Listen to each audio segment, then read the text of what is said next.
come there. That was the Armed horseback. I have never been there without my ammunition. Wow. I was armed.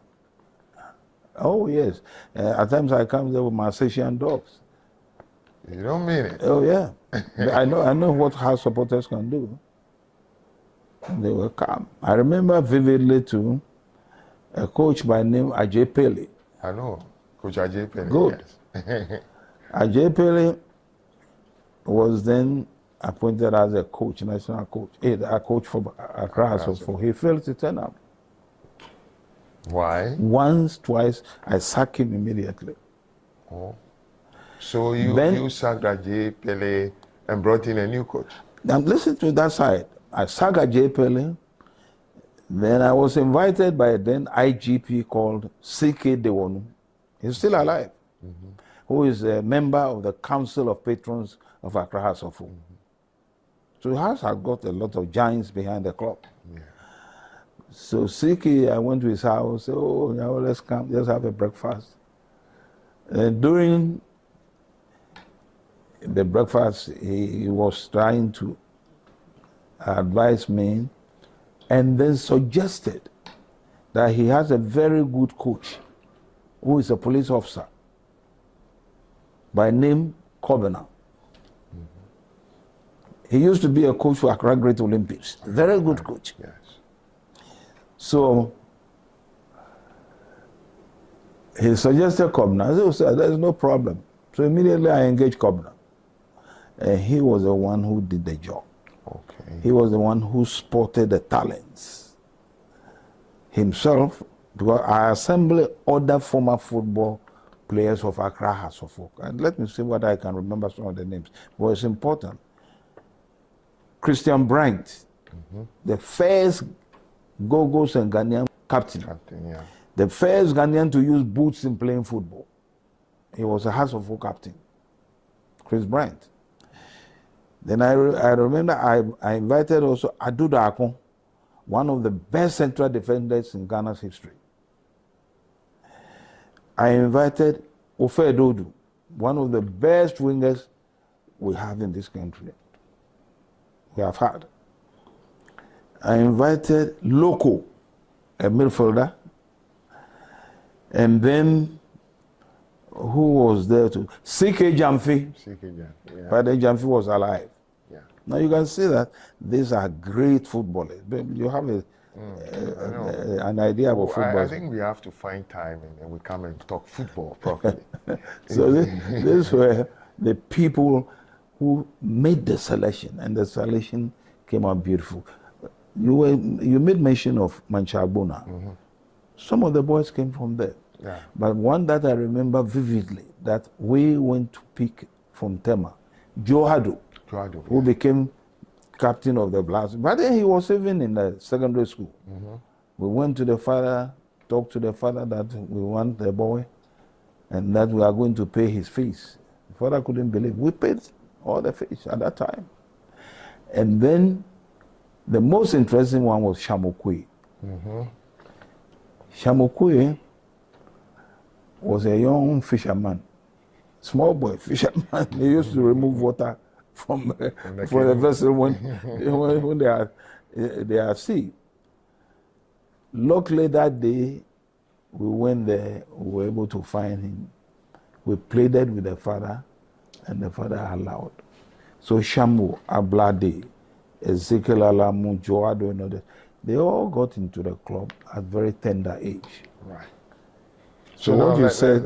I understand. I'm saying that we'll have to find time, then we come and talk football. No problem. I'm a football enthusiast. I love football. I play football. No problem. So we'll find time. No problem. Now let's move on to other areas of this interview. How was it like growing up? Oh, growing up, I mean, it's quite interesting. I was born and bred in Accra. I hear your mom is a Ghana. Yeah, my mother came from Osu. I know. Yeah, you know everything. I also come from, my grandmother is also from Ghana. From Akwete Nathan, that's his house, Okay. you know. Now, and my dad was from Huti in the Volta region. My dad was a great grandson of Nyaho Nyaho-Tamakloe, the first. Now, I was schooled in Accra. At you know Adaraka very well. I know Adaraka very well. You know what they now call Kwame Nkrumah Avenue. Yes. Yeah, there's a Presbyterian primary school there. That's where I was schooled. Now the primary school, that road used to be called Station Road. Station Road. Years ago. Yeah. And they changed it to Kwame Nkrumah Avenue. Yeah. That's where I started school. At the age of 5. Oh, you are You were gone. And I remember vividly when we were in class 3 or so. And those were the eras when there was a lot of activity, political activity. And then we saw, as kids, we saw this huge crowd coming all the way from Accra, and they were in the street of Station Road, as I'm saying. Now, they came straight into a house. When they go there, they stop into a house right opposite our school, not knowing that was the day Nkrumah was released from James Fort. And they came, Nkrumah was brought down there. That was the first time in my life to see him as a child. He was brought down there to kill Bedema. You know, Bedema was one of the strong, Afro-Bede as you call it, one of the strong, the lieutenants of Kwame Nkrumah. They came to his house, and I was a kid. In fact, I made mention of that in my autobiography. Oh, wow. But it's very important to me. You see, so after that, I moved on to Presbyterian Middle Boys Boarding School, also Salem. Okay, Salem. Oh, yeah. Salem. Salem, it was a great school, in short, because in those days, almost all top government officials, count them, let me see some of them I can remember, even Mason, Professor Amphon, Ivan Samphon, yes, an old student of Salem, Professor Ismon, Charlie Ismon, an old student of Salem. Harry Sawyer, too. Harry Sawyer, an old student of Salem. Air Vice Marshal James Cote, yes, an old student of Salem. I can't count them, you know. So if you have the privilege to get into that situation, you know you have future. Sure. Yeah, because the school was established by the Germans in 1843. So you can imagine. And I thank God it's still there. But I don't know. I am a Salem boy too. Oh, that's right. But I attended my Salem in Adan. Oh, Adan Salem, that's right. Yes, that's but right. now we call it, but education then was very beneficial, very regimented, very, very strong. They train not just your mind, but they train you also for the future. Exactly. Yeah. When I tell people I know how to make nets for fishing, right. They don't believe. I even know how to make the tool. We call it aguya. That's right. I know aguya. I know aguya very well. You know, but I learned all that from the Presbyterian Boys Boarding School. Yeah, that's true. And after that, I went to Zion College in Keta. Then when I finished my secondary education, in those days, you know, I would say that we were lucky. Things have been organized properly. You follow me? So if you are clever, you move and you want to go far, you can easily go far. And then I had a scholarship, and then I went to do medicine in Charles University in Prague. That was the Czech Republic. Sure. I came back. When I finished, I did my housemanship, and then joined the armed forces. Hold on there, because I'm going to ask you to take us through your journey as a medical doctor, and that includes the Ghana Armed Forces. Oh, okay. As I said, I did medicine in one of the, what do you call it, well-known universities in Central Europe, Charles University, established in, I think, 1342 or so. One of these old European universities. And now, when I finished, I decided I would like to join the armed forces. So I wrote to the Ghana High Commission in London. Even though I was in Prague, I wrote a letter to them because that's where I could channel my application. And they wrote back, gave me a time for interview. The upsurge of coup d'etats in West Africa, especially recently, currently, would you want to hazard a guess as to why we seem to be running out of patience with elected governments in West Africa? Are the people now, do they feel let down by elected governments? That's why there's been this spate of coups? No, so I have said time and again that coup d'etats are prompted by civilian government themselves. How so? It's quite an easy, simple thing. If you are pursuing the policy as a government, you must have your ears on the ground. You follow me? Yeah, I get you. Now, let's even come to Nkrumah's time. Nkrumah had an idea that definitely he had an opposition, strong opposition. When he declared the country a one-party state, definitely there will be opposition to that. If he had not made that mistake or taken that particular path, I don't believe anyone could have overthrown Nkrumah, because by then he was really working hard for this nation. Great. You follow me? Mm-hmm. And so has been subsequent governments. They failed to listen, one, to national security. When I talk national, I'm talking about trained national security. I understand. Not what we have. You follow me? And these are people who will advise government that go or shift off from this direction because it's not popular with the ordinary person. Yeah. Yeah. Now you ask yourself, why is it that when there's a coup d'etat anywhere in West Africa, I will limit myself to West Africa, the populace enjoy. They rejoice. Yes, they rejoice. That's the way I read it. The populace rejoice. Mm-hmm. You follow me? Now, but I'm yet to see a government remove anywhere in West Africa where there have been a counter civilian opposition to it. It's rare. It's never happened. It's never happened. Would you say that Ghanaians, or let's say our military, has overcome the urge not to pick up arms? No, the military itself is changing a lot. Now we have in the military at the top hierarchy, most of them are graduates. Listen to me carefully. Who have studied what we call at the various higher head service of their staff courses. They have been told how even to manage so that they don't get involved in governance, because that is not what they have been trained for. That's one point.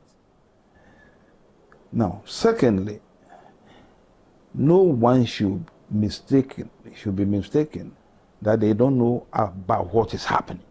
That they know. You follow me? And as I said, because of the training they have, that the officer is not commissioned to lead civilians. He comes in only when there's a breakdown of law and order. Do you understand me? I get you. So, even though now we might be having difficulties, it is not the duty of the military to come in and correct issues. Right. Now, I'm just giving you an example. Yeah, I understand. You follow me? If it had been some years back, 30, 40 years ago, yes, the intervention of soldiers would have been very easy. But now, that's why I say their training and courses Things now are different. Is completely different. They know what these hardships mean. The military man at the helm of affairs or at the highest command level now knows exactly what creates a problem for the economy. You follow me? Yeah, there are military officers who've studied economics, Absolutely, finance, absolutely, and stuff absolutely. like But as I put it earlier on, the cause of coup d'etats in West Africa in particularly have always been created by the civilian administration. I think you get me. I get you. But don't say it cannot happen. I will not say so. You wouldn't say it can't happen? I will not say so, because you see, when it gets to a certain stage that the population can no longer tolerate what is going on, they definitely will act. We go for a break. When we return, we'll continue with our chat with Dr. Nyaho Nyaho-Tamakloe.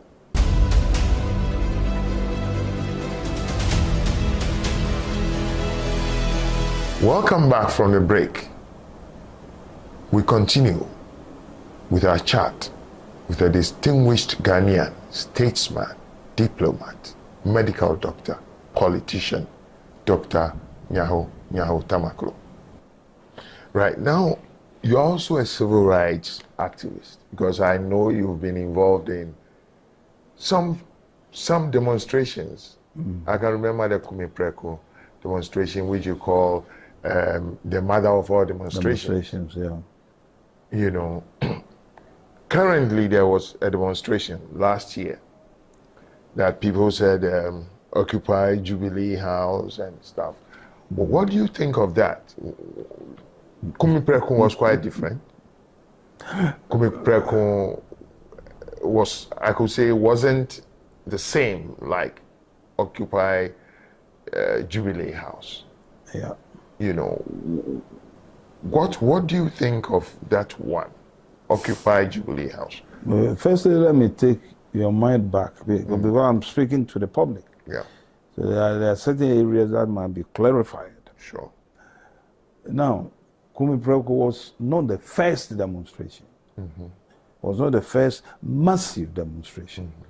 The first massive demonstration was nicknamed by Kofi Kumsin, a journalist, right on the front page of his paper. Chronicle in those days. Very good paper. He named it The First Blood. And I remember when Kofi Kumsin gave me the title, what they call, Field Marshal. Because I was at the head of the march. That was a demonstration against the then government, PNDC. The crowd was equally large. We marched all the way. We came to present our petition to the then government. By then, the National Assembly was somewhere around Osu area, where they have the Pink House now. You follow me? And I remember it was quite bloody. People were injured. I remember very well that march also was J. Kufuor. And he lost his gold watch. You know, people have done things in this country to bring about democracy. It didn't start today. You follow me? I was at the head of march. I remember, even though I've left the military at that time, I was in a sort of fatigue that to look militarily. Oh, wow. You follow me? Now, the second and the most important one was Kumipreko, which you mentioned earlier. Once again, the people were not happy. Now, Kumipreko was all about VAT. I remember. And the level or the percentage involved.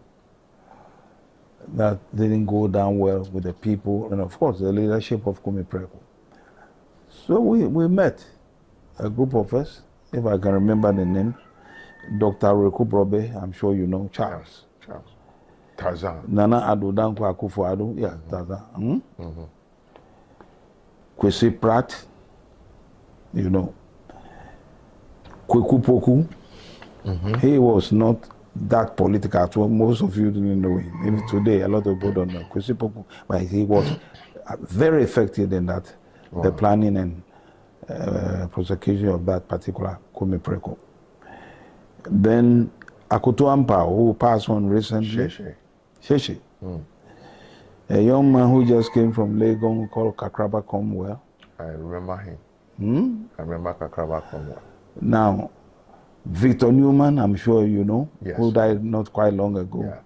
And myself, Nyaho Nyaho-Tamakloe. And we moved the whole of Accra.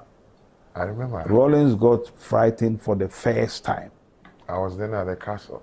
Oh, you were at the castle? Correspondent for GVC, so I remember those times very well. I remember someone running into the castle and saying, I'm a bite. I remember. And, you know, at times in demonstrations, you have to be properly directed. Because we didn't just brought the boys into the streets. We planned it properly. Yeah. And before we even went on demonstration, we had a chat with the then IGP called Kofi.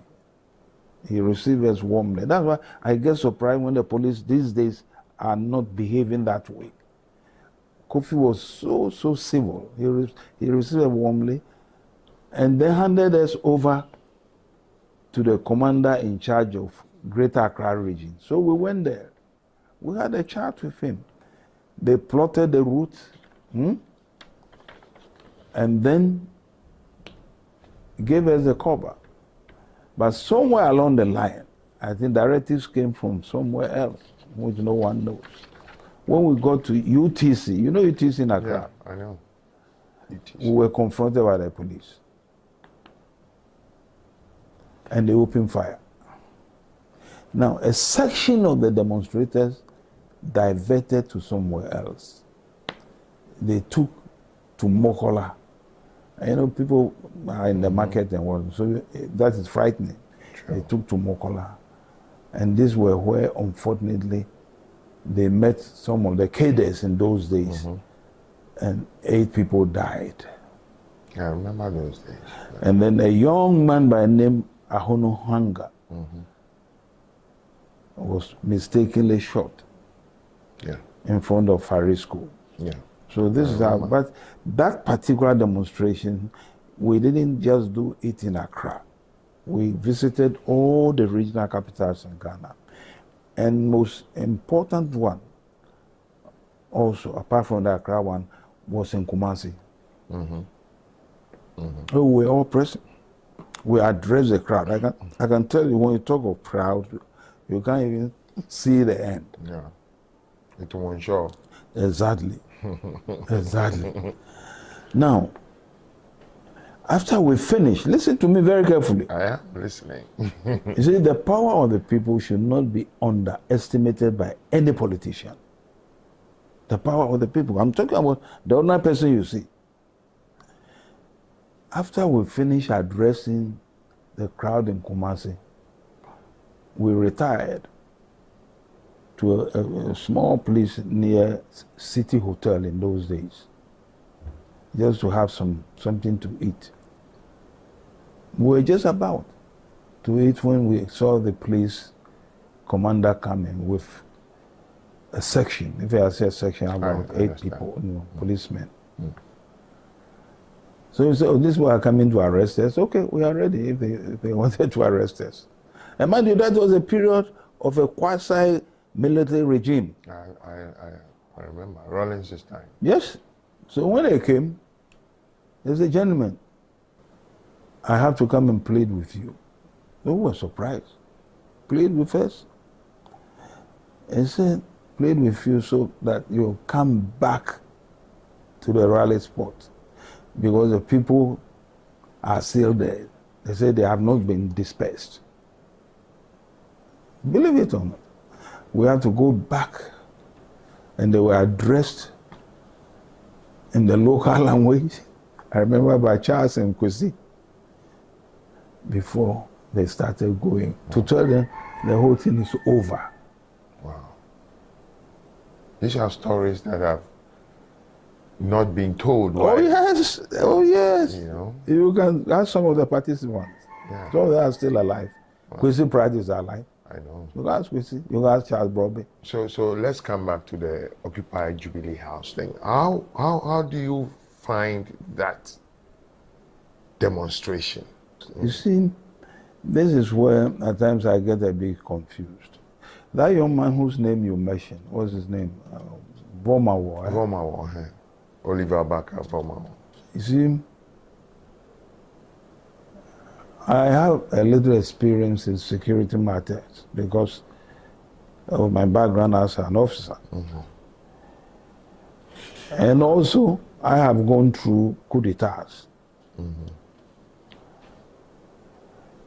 I remember I said on live television that Kandapa shouldn't have arrested that boy initially. All he should have done was to invite him, have a chat with him, and find out what exactly he wants. Well, for a young man to come out to behave that way tells you he has got people behind him. I mean, it's as simple as that. I even went to the extent and advised Kandapa that if certain security matters are a bit complicated, and some are very complicated, if you consult one time an experienced intelligence officer and a security couple in this country by the name Francis Poku. Mm-hmm. Because Francis Poku, or I'll say back for Francis Poku, when we came to power in 2001, we wouldn't have survived. Wow. You see, there are things a lot of you don't know. Mm-hmm. Like this, we are learning. You follow me? You're learning So from the you. man has tremendous experience. Have you seen him before? No, not. I'm glad you said no. I've not even seen his picture before. You have not even seen his picture? Yes. Good. That will confirm exactly what I will say. A good intelligence officer is not seen by the public, neither members of his outfit, unless they want to effect an arrest. Mm-hmm. These days, you see security officers introducing themselves as PNI and this. Mm-hmm. So to me, what we have now is not a good security setup. Well, because people have got to know them. mm-hmm. And when you get to know them, they become ineffective. Sure. This is the way I look at it. Now, you were a founding member of the NPP that I know. Mm-hmm. And you played a very great role in shaping it into the formidable party that it is today. Mm-hmm. But somewhere in 2016, you were suspended by your party. What really happened? The charges that they brought was that of late, I have been coming out with statements that are not comfortable to the leadership of the party, and not in direction with policies of the party. That was the excuse that they gave at that time. Yeah. And it was signed, the paper was signed by the Ashiti, Yeah. who was then a regional minister. Yeah. I learned his Ishmael passed on Ashiti, now. yeah. Ishmael Ashiti.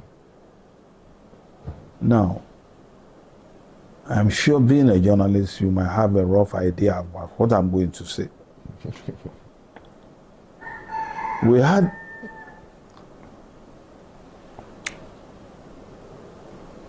a congress in Tamale, and that was the first time